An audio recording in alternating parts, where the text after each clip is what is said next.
আপনাদেরকে জানিয়ে রাখি, পশ্চিমবাংলার 21 লক্ষ মানুষ ভিন্ন রাজ্যে কাজ করছে, আর ভিন্ন রাজ্য থেকে প্রায় 1.5 কোটি শ্রমিক আমাদের রাজ্যে কাজ করছে। সেই 1.5 কোটি শ্রমিককে কিন্তু আমরা নিরাপত্তা দিচ্ছি।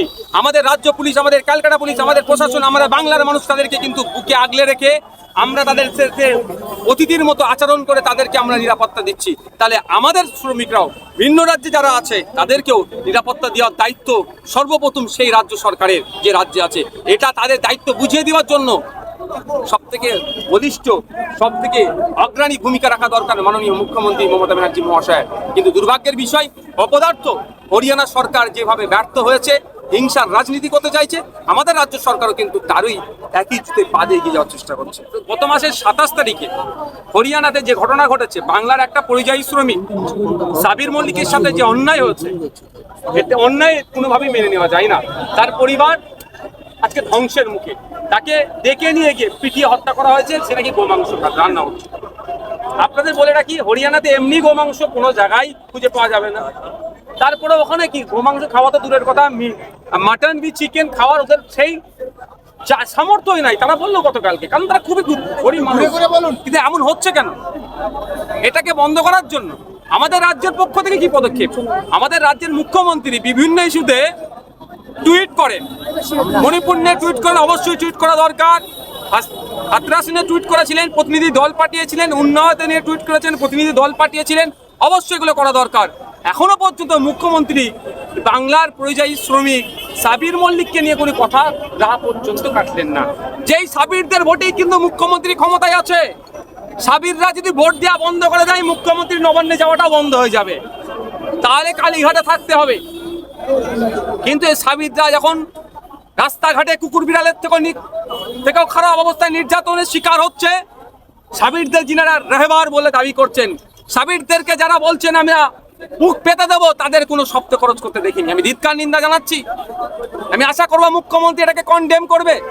সাথে সাথে এই জায়গা থেকে বলে যাই আপনাদের, এখনো পর্যন্ত সরকারিভাবে কোনো অনুমোদন দিয়ে অনুদান বা ক্ষতিপূরণ দেওয়া হয়নি।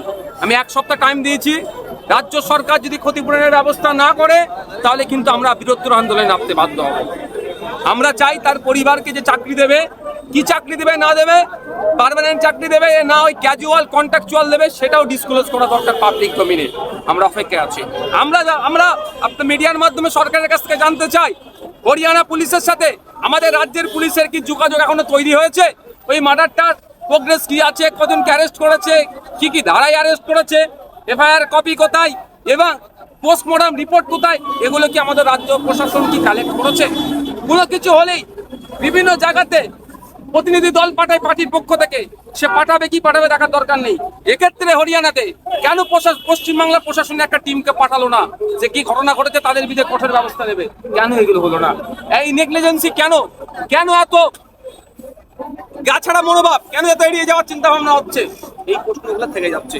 আর একটা কথা বলে রাখি, এখন দেশের লিডার অফ অপোজিশন সম্মানীয় শ্রদ্ধেয় রাহুল গান্ধী মহাশয়, কিন্তু দুর্ভাগ্যের বিষয় 4 তারিখে ভোট শেষ হয়েছে, রেজাল্ট আউট হয়েছে, তারপরে একাধিক জায়গায় মব লিঞ্চিং হয়েছে। কলকাতাতে হয়েছে, হোসেন মন্ডলকে চোর অপবাদে পিটিয়ে মারলো, ইশরাত আলমকে চোর অপবাদে পিটিয়ে মারলো, আবু সিদ্দিক হালদারকে পুলিশ কাস্টডিতে মারলো। বিভিন্ন ঘটনা ঘটছে। ইভেন তিলোত্তমাকে যে খুন হয়েছে আরজি করে, যে ঘটনা সারা ভারতবর্ষ নয় পৃথিবীর বিভিন্ন দেশে প্রতিবাদ হচ্ছে। সে অর্থে রাহুল গান্ধী সাহেবকে মুখ খুলতে দেখলাম না। হরিয়ানাতে এই যেভাবে আপনার ছেলে সাবির ভাইকে খুন করা হলো, পিটিয়ে হত্যা করা হলো, মব লিঞ্চিং করা হলো, রাহুল গান্ধীর কোনো বক্তব্য শুনতে পেলাম না। আমাদের ভাবাচ্ছে রাহুল গান্ধী সাহেব কি করছেন, কি করতে চাইছেন, আমাদের কিন্তু ভাবাচ্ছে। তাই আমি এখান থেকে দাঁড়িয়ে আমাদের দেশের লিডার অফ অপোজিশনকে বার্তা দিতে চাই, ভোটের আগে আপনি যে পারফরমেন্স করেছিলেন, সবকা সাথ সবকা বিকাশ বিজেপি বললো, আপনি কিন্তু বকলমে সবার পাশে দাঁড়ানোর চেষ্টা করেছিলেন। তাহলে আপনার কাছ থেকে এখন কেন আমাদের এগুলো পাচ্ছি না? আপনি একটা প্রোটেস্ট পর্যন্ত করছেন, একটা টুইট পর্যন্ত করছেন না কেন? আমাদের ভাবাচ্ছে হরিয়ানাতে যেভাবে ইলেকশন আগিয়ে আসছে, বিজেপি সেখানে কলকে পাচ্ছে না। বিজেপি সেখানে কলকে পাচ্ছে না। ধর্মের রাজনীতি করে, হিংসার বাতাবরণ তৈরি করে, সাম্প্রদায়িক রাজনীতি করে ক্ষমতায় টিকে থাকার জন্য একের পর এক ঘটনা ঘটাচ্ছে। গত 27 তারিখে সাবির মল্লিককে হত্যা করেছে। আবার আপনি খোঁজ নিয়ে দেখুন, ক্লাস 12-এর ছেলেকে অয়ন মিশ্রা নামে তাকেও গরু পাচার সন্দেহ, এই সন্দেহতে শুধু ভাবতে পেরেছেন কোন জায়গায় রাজ্য যাচ্ছে, দেশ যাচ্ছে, গরু পাচার সন্দেহ তাকে হত্যা করেছে। এই সমস্ত ধরনের যে ঘটনা অন্যায় হচ্ছে ধিক্কার নিন্দা জানাচ্ছি। আজকের আমাদের অবস্থান বিক্ষোভ থেকে আমরা যেমন সাবির মল্লিকের জন্য আওয়াজ তুলেছি, সাথে সাথে আমরা তিলোত্তমা বোনকে আমাদের ভুলে যায়নি। আমাদের পরিবারের সে একজন সদস্য। তিলোত্তমা পরিবার শুধু নয়, রাজ্যের মানুষ দ্রুত বিচার চাইছে, এখান থেকেও বিচারের দাবি উঠেছে। যেভাবে রাজ্য সহ দেশে যেভাবে মব ঘটনা ঘটছে এবং গণপিটুনির ঘটনা ঘটছে, এর জন্য কি আলাদা করে আইন পাস করার প্রয়োজন? মব লিঞ্চিং নিয়ে তো অলরেডি ছিল পশ্চিমবাংলায় বিধানসভাতে, একটু কিছু শব্দের আদান প্রদানের জন্য নাকি রাজ্যপাল সিগনেচার করছে না। আমি বারবার এটা বলছি, রাজ্য প্রশাসনকে, রাজ্য সরকারকে সক্রিয় হতে হবে। কারণ এটা মনে রাখি, আপনাদেরকে জানিয়ে রাখি, পশ্চিমবাংলার 21 লক্ষ মানুষ ভিন্ন রাজ্যে কাজ করছে, আর ভিন্ন রাজ্য থেকে প্রায় 1.5 কোটি শ্রমিক আমাদের রাজ্যে কাজ করছে। সেই 1.5 কোটি শ্রমিককে কিন্তু আমরা নিরাপত্তা দিচ্ছি।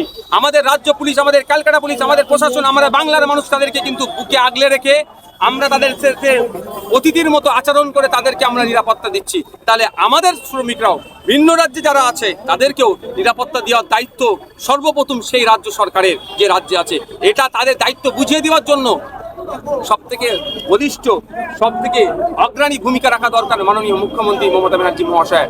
কিন্তু দুর্ভাগ্যের বিষয়, অপদার্থ হরিয়ানা সরকার যেভাবে ব্যর্থ হয়েছে, হিংসার রাজনীতি করতে চাইছে, আমাদের রাজ্য সরকারও কিন্তু তারই একই জুতে পা দিয়ে এগিয়ে যাওয়ার চেষ্টা করছে। আমরা 1 সপ্তাহ টাইম দিচ্ছি। রাজ্য সরকার যদি ক্ষতিপূরণের না ব্যবস্থা করে, তাহলে আমরা কিন্তু আগামী দিনে লেবার দপ্তরে আমরা পুলিশের যে খারাপ ব্যবহার কি বলবেন? যে এখন যারা ওই 2-4 জন করছে তাদেরকে আমরা নোটিশ করছি, তাদের কিন্তু গতকাল সন্দীপ ঘোষ সহ 4 জনকে যে গ্রেফতার করেছে, তাদের কিন্তু এই আরজিকর কাণ্ডে নিয়ে গ্রেফতার করেনি, দুর্নীতির মামলা, ধর্ষণ খুন কাণ্ডে তাদেরকে গ্রেফতার করেনি। তাদেরকে দুর্নীতি হয়েছে, এই দুর্নীতি করেছে এই অভিযোগে গ্রেফতার করেছে। দুর্নীতিটা কালকের নয় বা নতুন নয়, 2021 সাল থেকে দুর্নীতিটা বেশি আকার ধারণ করেছে। 2023 সালে ওখানকার তিনি একজন মানে সিনিয়র মোস্ট একজন অফিসিয়াল ওই হসপিটালের একজন কর্তা অভিযোগ দায়ের করেছিলেন মুখ্যমন্ত্রী দপ্তর পর্যন্ত, কিন্তু দুর্ভাগ্যের বিষয় সেটা অন্ত হয়নি, ধামাচাপা দেওয়ার চেষ্টা করছে, সেই এতে করেছে। আমরা অপেক্ষায় আছি তিলোত্তমাকে খুন করার পেছনে এর যদি কোনো হাত থাকে বাকি থাকে সেটা কোর্টকে দ্রুত সিবিআই জানাচ্ছে। সাবির খানকে পিটিয়ে খুন করার পিছনে কি ওই যে বারবার বলা হয় দিদি মোদির সেটিং আছে, এর কি কোনো পরিকল্পনা আছে বলে দাবি? ওটা আমি এটা এই মুহূর্তে বলতে পারবো না, কিন্তু ভোটের রাজনীতির জন্য এটা খুন করা হচ্ছে। ঠিক আছে।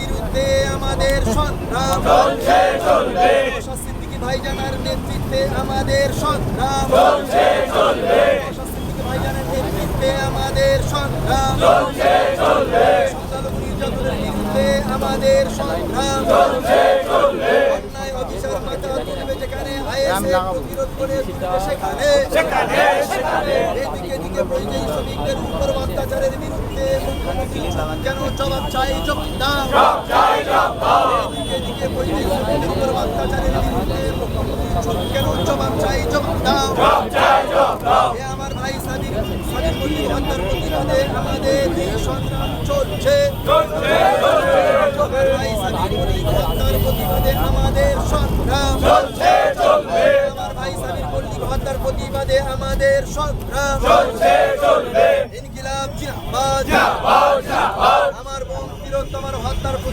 প্রতিরোধে আমাদের এই লড়াই চলছে চলবে, আমাদের সংগ্রাম চলছে চলবে, আমাদের সংগ্রাম চলছে চলবে, ইনকিলাব জিন্দাবাদ জিন্দাবাদ জিন্দাবাদ, নওশাদ সিদ্দিকীর সংগ্রাম চলছে চলবে, নওশাদ সিদ্দিকীর নেতৃত্বে আমাদের সংগ্রাম চলছে চলবে, সাবির মল্লিক ভাইয়ের বিচারের দাবিতে আমাদের অবস্থান চলছে চলবে চলছে চলবে, সাবির মল্লিক ভাইয়ের বিচারের দাবিতে আমাদের অবস্থান চলছে চলবে চলছে চলবে, আমার বোন তিলোত্তমার বিচারের দাবিতে আমাদের অবস্থান চলছে চলবে চলছে চলবে, আমার ভাইকে নৃশংসভাবে হত্যা করা হলো কেন, হরিয়ানা বিজেপি সরকার জবাব দাও, এই আমার ভাইকে নৃশংসভাবে হত্যা হলো কেন, হরিয়ানার বিজেপি সরকার জবাব দাও, এই অবস্থান বিক্ষোভে দিচ্ছে ডাক আমার ভাই বিচার পাক, এই অবস্থান বিক্ষোভ দিচ্ছে ডাক আমার ভাই বিচার পাক, ইনকিলাব জিন্দাবাদ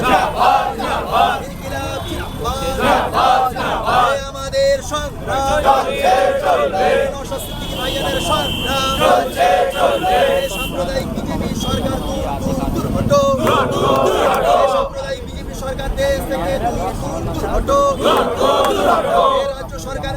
অপরাধীদের বিরুদ্ধে মামলা করেনি কেন? মুখ্যমন্ত্রী জবাব দাও। এ রাজ্য সরকার এখনো অপরাধীদের বিরুদ্ধে মামলা করেনি কেন? মুখ্যমন্ত্রী জবাব দাও।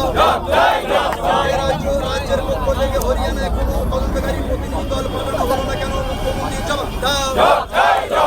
এ রাজ্যের পক্ষ থেকে হরিয়ানায় কোনো তদন্তকারী প্রতিনিধি দল পাঠানো হলো না কেন? মুখ্যমন্ত্রী জবাব দাও। ইনকিলাব জিন্দাবাদ। এ আমাদের সংগ্রাম চলছে চলবে, আমাদের সংগ্রাম চলছে চলবে। রাজ্যের পক্ষ থেকে হরিয়ানা কোনো তদন্তকারী প্রতিনিধি দল পাঠানো হলো না কেন? মুখ্যমন্ত্রী জবাব দাও। এ সাবির মল্লিক হত্যার প্রতিবাদে এখনো মুখ্যমন্ত্রী চুপ কেন? জবাব চাই, জবাব দাও। এই হত্যার বিচারের দাবিতে আমাদের সংগ্রাম চলছে। ইনকিলাব ইনকিলাব ইনকিলাব ইনকিলাব জিন্দাবাদ। নওশাদ ভাইজান জিন্দাবাদ। ভাইজান আগিয়ে চলুন, আমরা তোমার সাথে আছি। এ গরিবের বন্ধু ভাইজান জিন্দাবাদ। অসহায়ের বন্ধু ভাইজান জিন্দাবাদ। আজকের অবস্থান বিক্ষোভের যিনি মধ্যমণি, আমাদের দলের চেয়ারম্যান নওশাদ সিদ্দিকী ভাইজান,